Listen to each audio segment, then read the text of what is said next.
Good morning, sir. This is the presentation I made at SEIA and I will be discussing the 5 questions. So, proceed tayo sa background.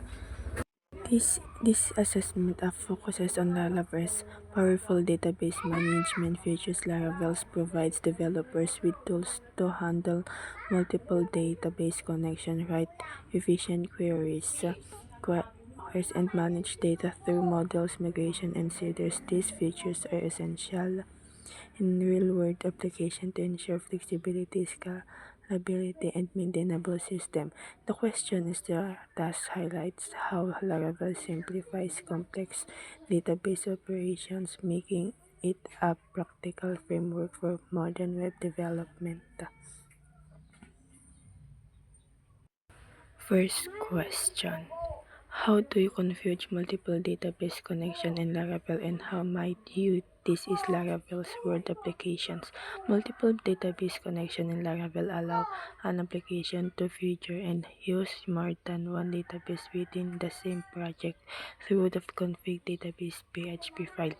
This makes it possible to choose which database to use for a specific task or operation.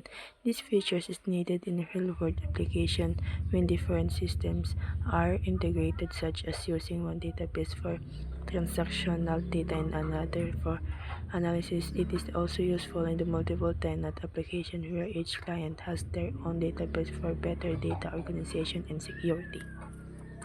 Ang multiple database connection sa Laravel ay mahalaga dahil nagbibigay ito ng kakayahan na gumamit ng mahigpit na isang database sa isang proyekto. Sa totoong sitwasyon, nakakatulong ito kapag may magkakaibang system kagaya ng isa para sa transaction data at isa para sa analysis. Multiple tenant apps sa bawat kliyente ay may sariling database para mas organisto at ligtas sa data.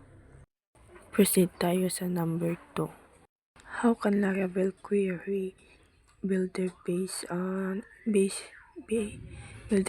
used to efficiently retrieve data from the database, and what is real-world example of this? Laravel's Query Builder is a powerful tool that allows developers to retrieve and manipulate data from the database in a simple, fluent, and expensive way without the need for complex SQL statements.